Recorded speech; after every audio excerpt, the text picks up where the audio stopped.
नमस्कार प्यारे बच्चों, मैं डॉक्टर बिंदु पांडे एडी राजकीय कन्या इंटर कॉलेज गोरखपुर से आप सभी लोगों का कक्षा 11 की संस्कृत की कक्षा में स्वागत करती हूँ। प्यारे बच्चों, संस्कृत में आज हम कादंबरी को पढ़ेंगे। इसका प्रथम भाग आज हम लोगों की पाठ्य वस्तु है। तो आइए हम लोग कादंबरी को देखते हैं और कादंबरी को पढ़ना प्रारंभ करते हैं।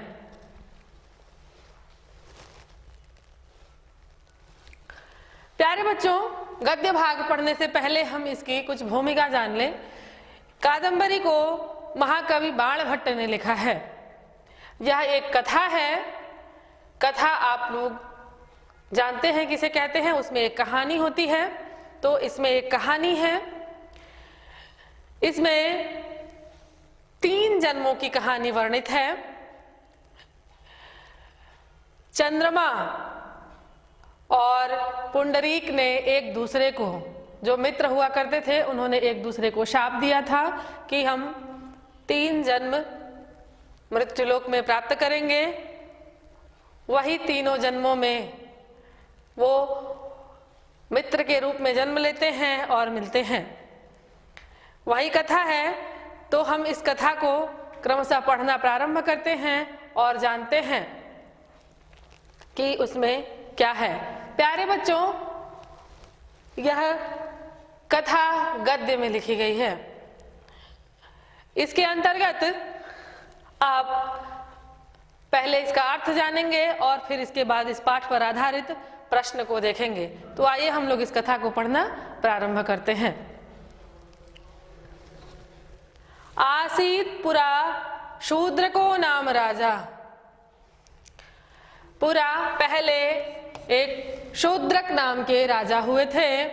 तस्य उनकी विदिशाभिधाना राजधान्यासीत्।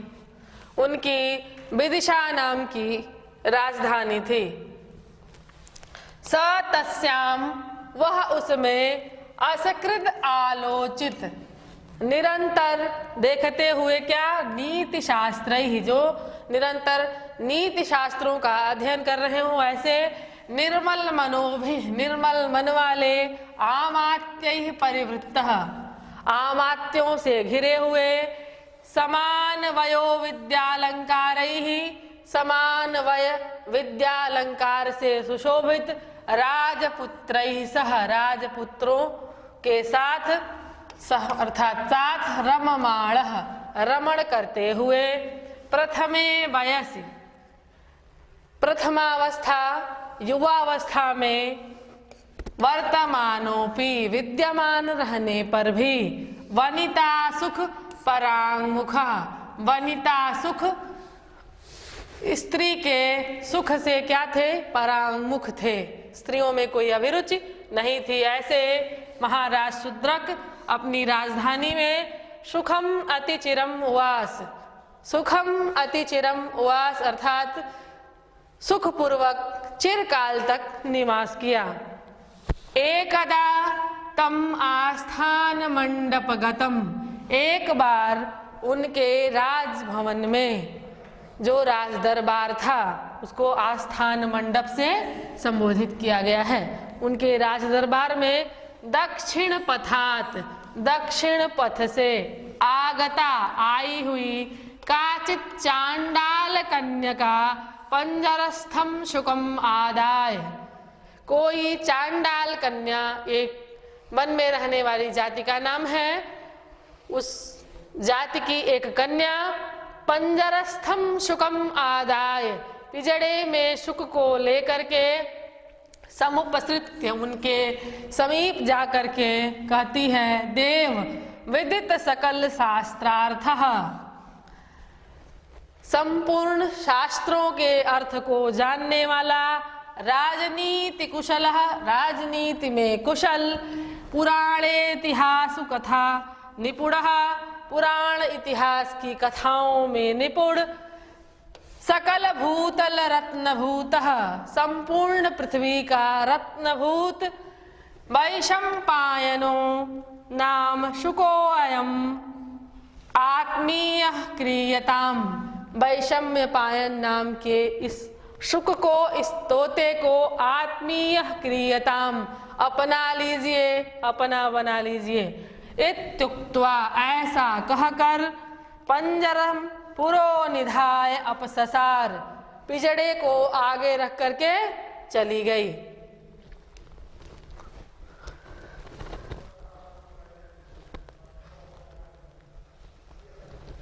राजा तू ताम श्रुत्वा, राजा ने यह सुन करके संजात विस्मय, आश्चर्य से भरकर तमेव ब्रवीत, उस तोते से बोले, आवेदयतु, कहे, आवेदन करें, क्या कहें, भवान आदितः प्रभृतिकात्मेन आत्मनो वृत्तम, आदि से लेकर आज तक का अपना जीवन वृत्तांत हमें बताइए, कहिए। जन्म कस्मिन देशे, आपका जन्म किस देश में हुआ। का माता, आपकी माता कौन है। कस्ते पिता, आपके पिता कौन है। कथम शास्त्राणाम परिचयः, कहाँ शास्त्रों से आपका परिचय प्राप्त हुआ। कियद् वा वयः, और आपकी अवस्था कितनी है। कथम पंजरबंधः, और इस पिजड़े में कैसे बंध गए। कथम चांडाल हस्तगमनम, और कैसे इस चांडाल कन्या के हाथ में आप पड़ गए। इह वा कथम आगमनम इति, और यहाँ कैसे आए, किस हेतु आप यहाँ आए। अस्ति, अब वह तोता उनको उत्तर दे रहा है। अस्ति मध्य देशालंकार भूता मेखलेव भुवः विंध्याटवीनाम। अस्ति, है, क्या है। मध्य देशालंकार भूता, मध्य देश के अलंकार भूत। मेखलेव भुवः, उस पृथ्वी की, भुवः पृथ्वी की मेखला के रूप में स्थित विंध्याटवी नाम, विंध्याटवी नाम का एक स्थल है। तस्याम च दंडकारण्यान्तः पाति, और वह कहाँ है। दंडकारण्य के अंतिम भाग में है, अंतिम छोर पर है। गोदावर्या सरिता परिगतम, गोदावरी नदी से घिरे हुए। आश्रम पदम आसीत, और वहां पर क्या है। गोदावरी जो नदी है उससे घिरा हुआ एक आश्रम है। तस्य च नाति दूरे, उससे न अति दूरे, उससे निकट ही। पंपाभिधानस्य, पंपा इस नाम का। पद्म सरसः, कमलों से युक्त एक सरोवर है। उसके पश्चिमे तीरे, उसके पश्चिम तट पर। महान जीर्णः शाल्मली वृक्षः, एक महान, एक पुराना जीर्ण सेमल का पेड़ है। तत्र च, वहां पर। शाखाग्रेसु, शाखाओं के अग्रभाग में। कोटरे दरेसु, कोटरो दरेसु, और उसके कोटरों में। विरचित कुलायानि नाना देश समागतानि शुक शकुनि कुलानि प्रतिवसन्ति स्म, उसकी शाखाओं पर और उसके कोटरों में बहुत सारे देशों से आए हुए शुक और शकुनि पक्षियों के, तोतों और शकुनि कौवे, इस कुल के बहुत सारे पक्षी वहाँ निवास करते हैं, रहते हैं। यहाँ पर जब राजा ने पूछा कि आप अपना शुरू से लेकर के अब तक का वृत्तांत बताइए कि आपका जन्म कहाँ हुआ, आपकी माता कौन है, आपके पिता कौन है, आपने शास्त्रों का परिचय कहाँ से प्राप्त किया, आपकी अवस्था कितनी है, आप पिजड़े में कैसे आ गए और इस चांडाल कन्या के हाथ में कैसे आए, यहाँ किस लिए आए हैं। तब उसने बताना शुरू किया कि मध्य देश में पृथ्वी की मेखला के समान स्थित विंध्याटवी नाम का एक स्थल है जो दंडकारण्य के अंतिम छोर पर स्थित है। वहां पर गोदावरी नदी से घिरा हुआ एक आश्रम है। उस आश्रम के अत्यंत समीप ही पंपा नाम का एक कमलों से युक्त भरा हुआ एक सरोवर है। उस सरोवर के पश्चिमी तट पर एक पुराना जीर्ण सेमल का वृक्ष है। उस वृक्ष की शाखाओं पर उसके कोटरों में बहुत सारे पक्षी निवास करते हैं, उसमें रहते हैं।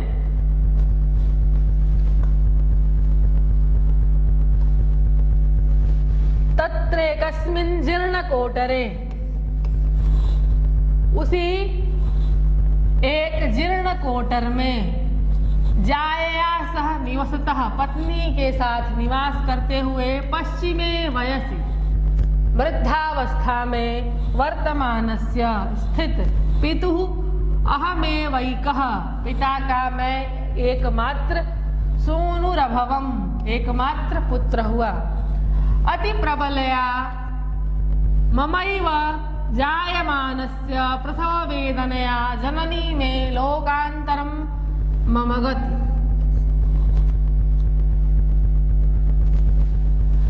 अति प्रबल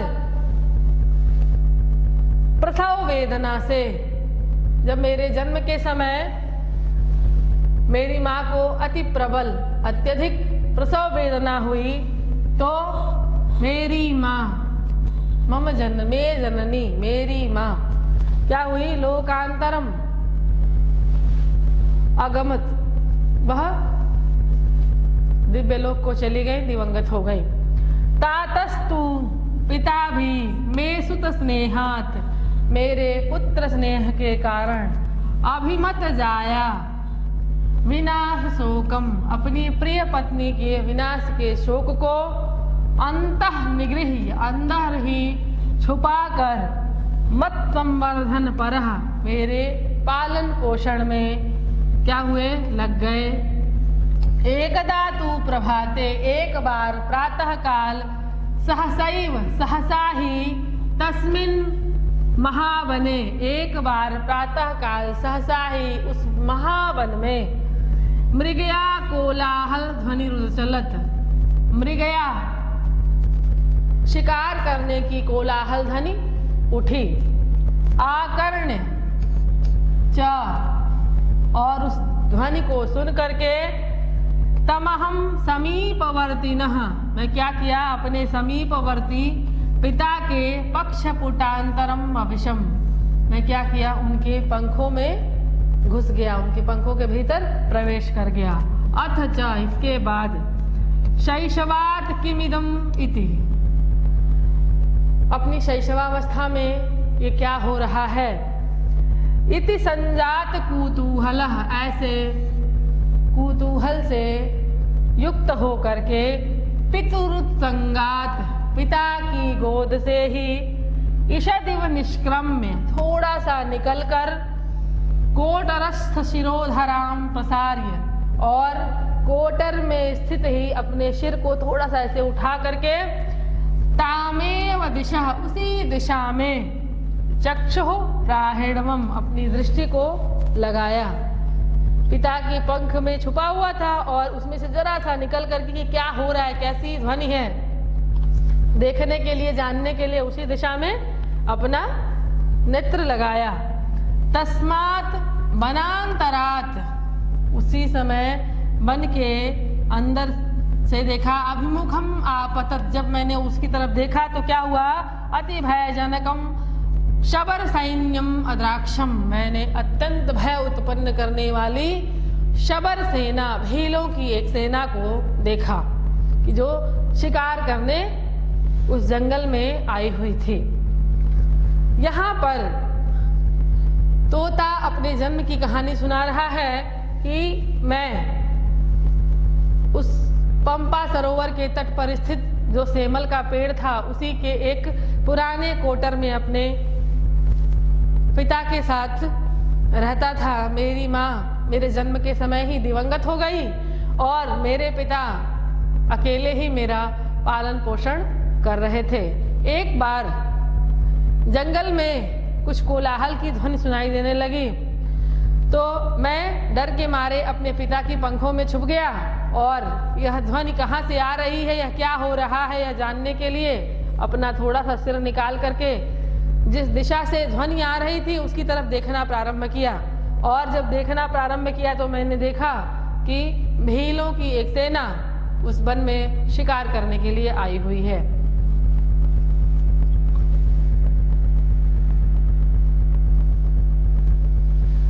मध्ये च तस्य प्रथमे वयसि, उन भीलों के सेना के मध्य में प्रथमे वयसि वर्तमानम, युवावस्था में स्थित वर्तमानम, आजानुलंबेन भुजयुगलेन, आजानुबाहु घुटने तक लंबा जिसका हाथ हो, ऐसे उपशोभितम, ऐसे बाहु से सुशोभित, अनेक वर्णैहि स्वभिः अनुगम्यमानम, और अनेक वर्णों के कुत्तों से अनुगम्यमान, अनुकरण किए जाते हुए, मातंगक नामानम, मातंगक नाम का शबर सेनापतिम अपश्यम, मैंने शबर सेनापति को देखा। सो अयम, वह अटवी भ्रमण समुद्भवयम श्रमम अपनीषु, सो अयम अटवी भ्रमण समुद्भवम श्रमम अपनीनिषु, वह अटवी भ्रमण, जंगल के भ्रमण से उत्पन्न श्रम को अपनी निशु दूर करने के लिए आगत्य आकर के, तस्यैव उसी शाल्मली तरोह, उसी सेमल के वृक्ष के अधः छाया में, नीचे छाया में, छायायाम उपविशत, उस पेड़ की छाया के नीचे वो क्या हुआ, बैठ गया, छाया में बैठ गया। अथ तस्मात् सरसः, उसी समय उस सरोवर के सलिलः अत्यक्षम, पानी से क्या किया, अपना कमलिनी पटपुदेन आदाय, कमलिनी के पट में वह जल को ले करके, उस सरोवर का जो जल था उसको कमलिनी के पुट में ले करके आपी, और पिया, और क्या किया, धौत पंका निर्मला मृणालिकाश्च अदशत, उस पानी को पिया और जो मृणालिका थी, जो कमलिनी थी, उसके कीचड़ को धो करके उसे अदशत खाया।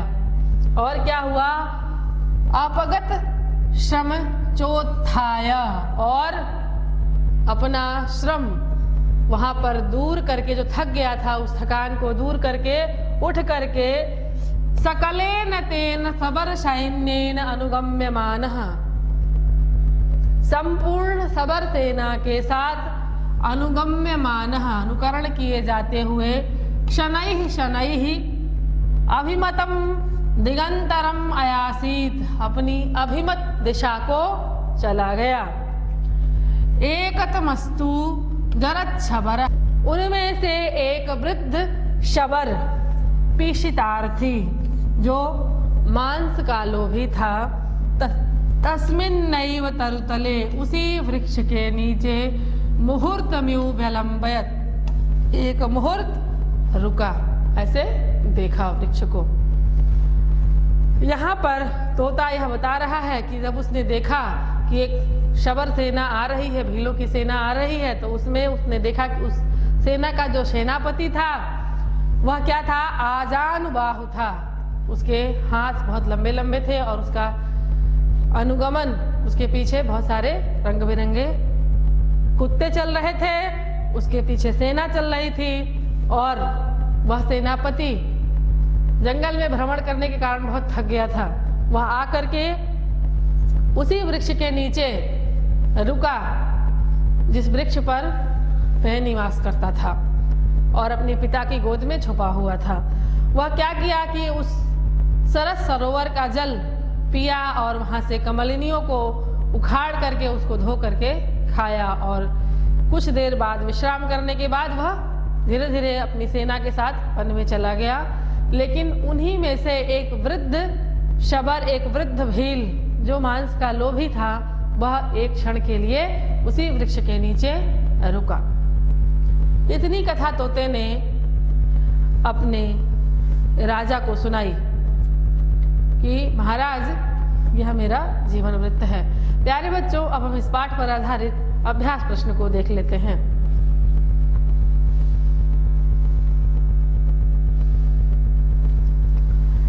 महाराज,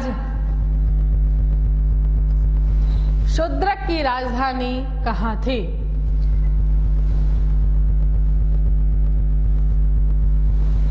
दूसरा प्रश्न है, वह किस प्रकार के मंत्रियों से घिरे हुए थे? और तीसरा प्रश्न है, चांडाल कन्या किस दिशा से महाराज के पास आई थी?